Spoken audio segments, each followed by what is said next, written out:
سلام علیکم و برکاته. تماشابینان محترم و گرامی قدر، روزا دارون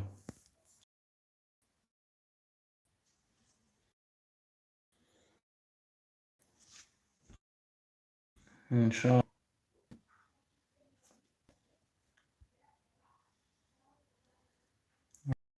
یکی شما رو نگهبان باشه.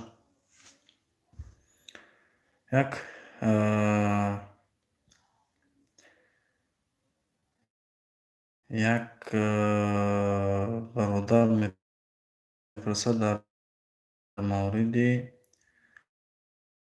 نماز تراویح.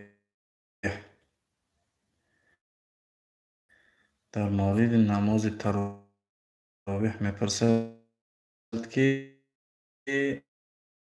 میشود که نماز تراویح 4 رکعت بخونیم، یعنی به یک تکبیر به یک بار الله اکبر گفتن و سلام دادن 4 رکعت بخونیم چسبانده.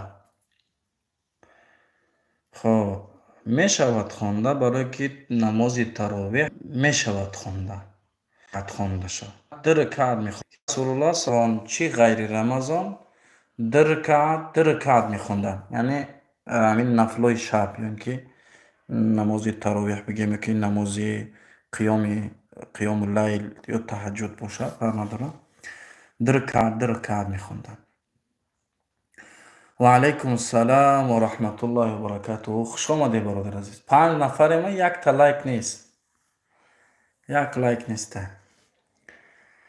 اگر لایک ها را مونه انشالله با دیگه برادرها میروان، انشالله که باوری دارم یکون فایده یکون بهره میبرم. خب برادر دیگر میپرسد در مورد رمضان، باز که این سوال دادگیه که باز خیلی سوال میشود. در رمضان با دندان شوک دندان ها را تازه کردن روزه را یعنی میشکنه، فاسد میکنه یا نه؟ در این مورد 2 قوله.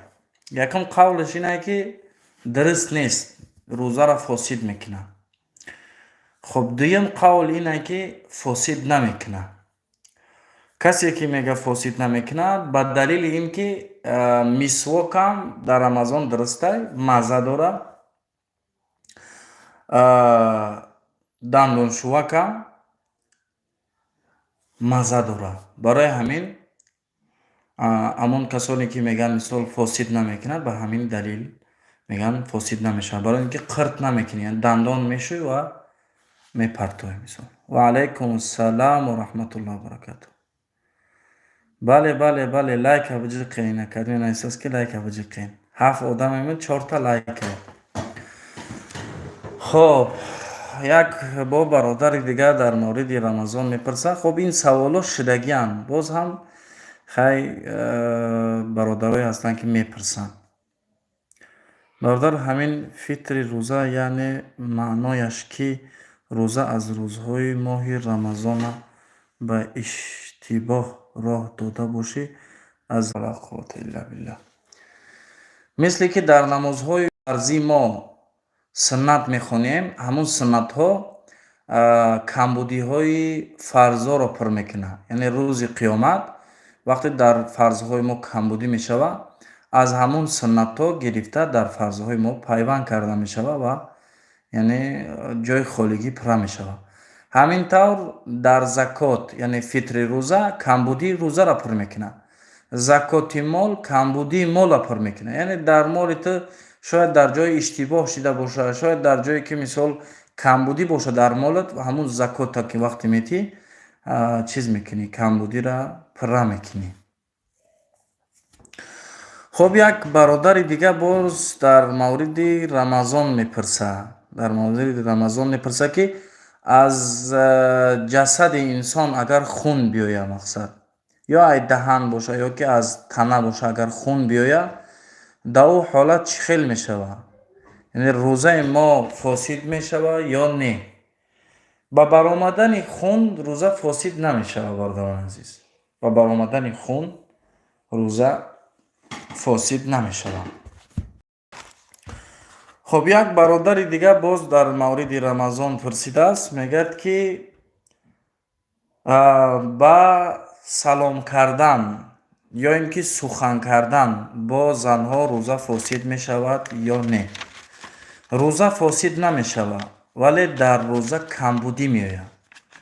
در روزه کمبودی می آید. یعنی ما وقتی روزه میگیم، روزه که معنی روزه چیه؟ فقط خوردن و فقط نخوردن و نوشیدن نیست، بلکه باید که گوش های ما، باید که چشم های ما، دل های ما، زبان، دست، پا، همه همین روزه بگیره.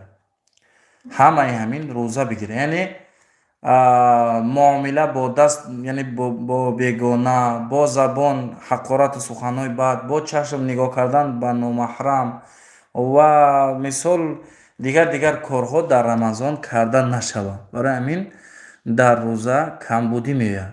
یعنی تو نخوردی و ننوشیدی، بله روزه گرفتی، نه که در طاعت و عبادت در ثواب تو کم شدی.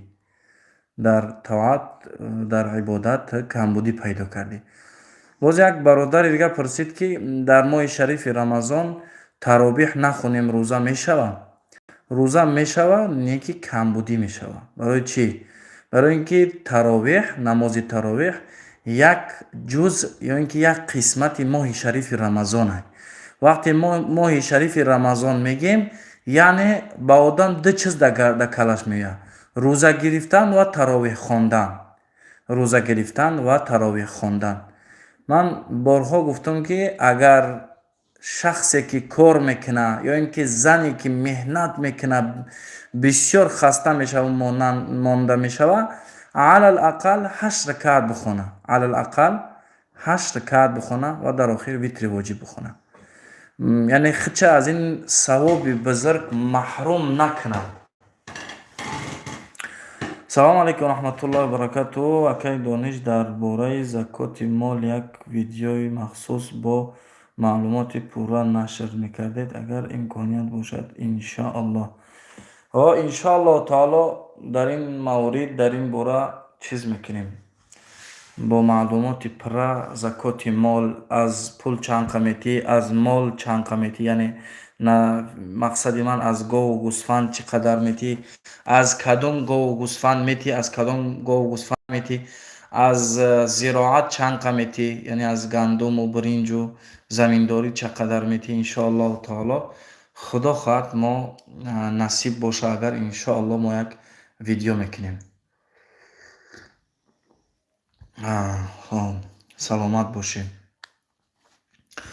خب یک برادر دیگر بود در مورد رمضان پرسیده است. برادر میگه که در ماه شریف رمضان سفر کردن، یعنی با سمالیات از مثال روسیه باشه یا کدام دولت دیگه باشه به خارجه، یعنی بیا با وطن یا به یگان جای دیگه چیز میکنه، سفر میکنه. در این حالت رمضان ده مقصد روزه داری ده چی خیلی کنه؟ روزه را بخره یا نه؟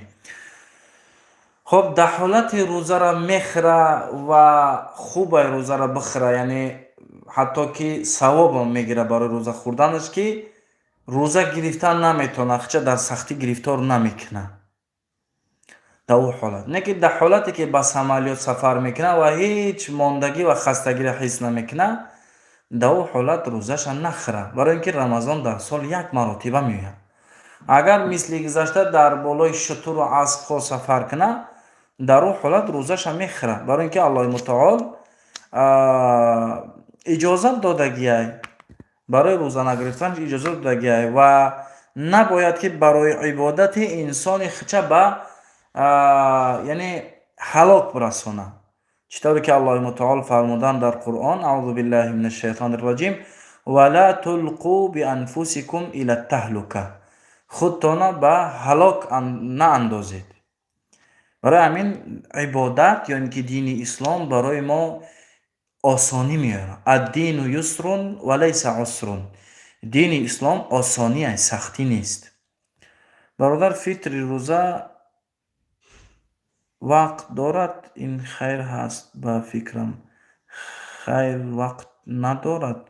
شما 3 چی میگن اکا؟ نفهمیدم. فطر روزه وقت دارد. وقت دارد. این خیر است به فکرم. خیر وقت ندارد.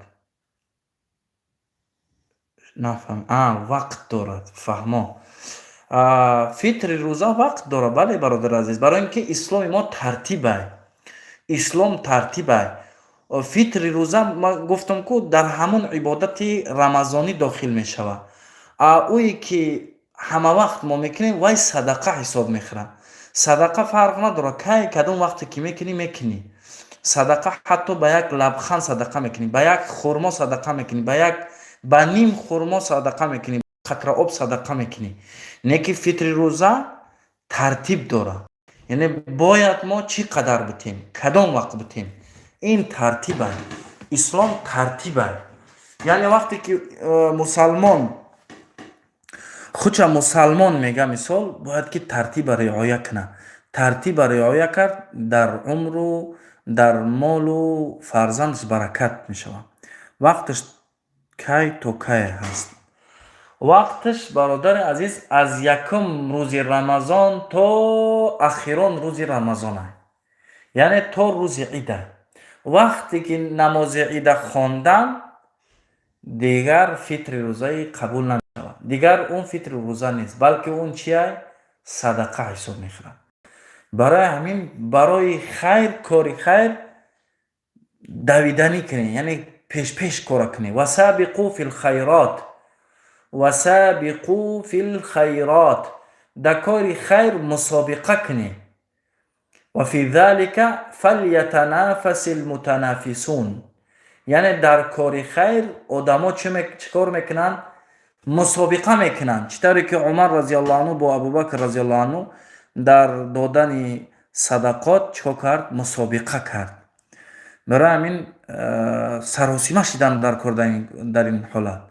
الله متعال میگه و سابقوا فی الخیرات، نمیگه که به حضور بستید، بلکه چیز کنید، مسابقه کنید، کوشش کنید پیشتر بتید همین چیزا فطر روزه را. با پشت نمونید، در دستتون باشد همون 200 یا 300 روبل کو در وقت بتین. پیدا کنین، جستجو شین، آدمی که مستحق باشد پرسین. اول ای همسایه‌تون سر کنین، ببینین در همسایه‌تون کیه. اگر در همسایه‌تون نباشن در خیش و تبارا و در دیگرها سر کنین. با پدر و مادر، با خواهر برادر نه، با یعنی دیگر خیش و تبارا و با دیگر همسایه بتین. با پدر و مادر و خواهر و اکا و دادر ما باید همه وقت یاری کنیم. و یا صدقه های ما را نخرن، زکات های فطری روزه ما را نخرن، بلکه ایمان مثال یک حق دارن و یا در گردن ما، برای اینکه خونن و یا یک خونن با ما. برای همین مسابقه کردن در برادر عزیز.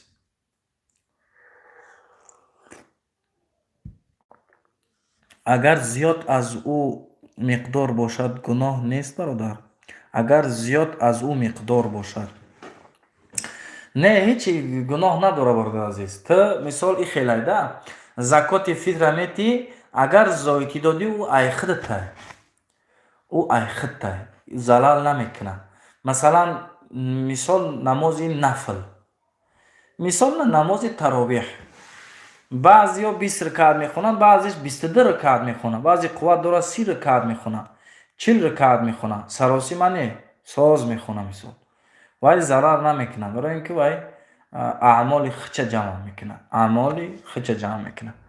مثلا مثل ذکر، یک بار سبحان الله و بحمده میگوی، یک درخت خرما در بهشت برای خودت گویا که شنانده. اکنون فکر کنین که 2 بار گفتی 2 تا درخت، 3 بار گفتی 3 تا درخت.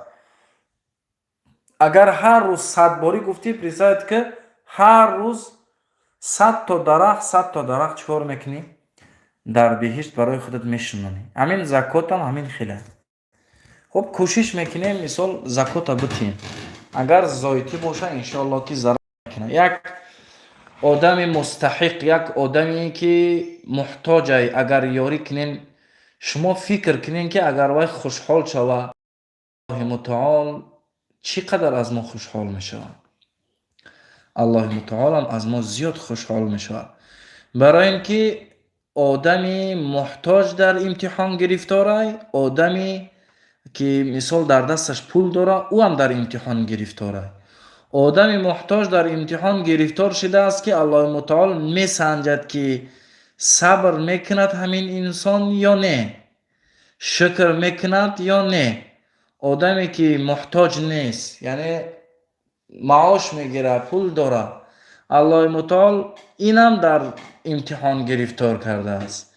اینم میسنجد که با مال و ملک دادهش زکات میتیه، صدقه میتیه، یگان محتاج یاری میکنه، شکر الله را بجا میاره، کبر میکنه یا نمیکنه مثال. برای همین هر دو گروه در امتحان قرار گرفتگی‌اند. الحمدلله علی کل حال. بعضی سوال های دیگه که در رمضان و در مورد رمضان داده می شود. خب برادرها بسیارش در باره وقت سوال میکنن. وقت یعنی کلندرها که مثلا ساعت 12:10 باید که ما سحوری خوردن سحری را بس کنیم، ولی در بعضی کلندرهای دیگه نوشته شده است که مثلا ساعت 2، ساعت 3. در اینجا برادر عزیز ساعت 2 یا 3 اهمیت بده برادر عزیز. این چیه؟ این وقت نمازه. وقت چیه؟ وقت نمازه. ولی وقت سحری ساعت همون 12 یا که 11:44 در ما نوشته شده، در همون وقت سحری تمام می شود. الحمدلله سحری ما هم تمام شده است. یک آب بخوریم که وقت تمام می شود انشاءالله. برای برادران عزیز الله نگهبانتون باشد. کوشش کنین در ماه شریف رمضان احتیاط کنین برای 1 مینوت برای 2 توصید نکنین. با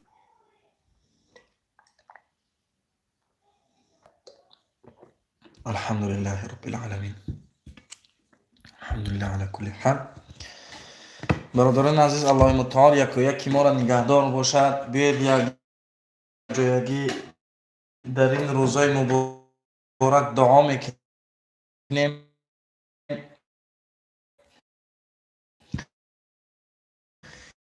شما را موفق کند، نگهدار باشد. الحمدلله وحده والصلاة والسلام على من لا نبي بعده. يا رب لك الحمد كما ينبغي لجلال وجهك وعظيم سلطانك. رضينا بالله ربا وبالإسلام دينا وبمحمد نبيا ورسولا. سبحان الله وبحمده عدد خلقه ورضاء نفسه.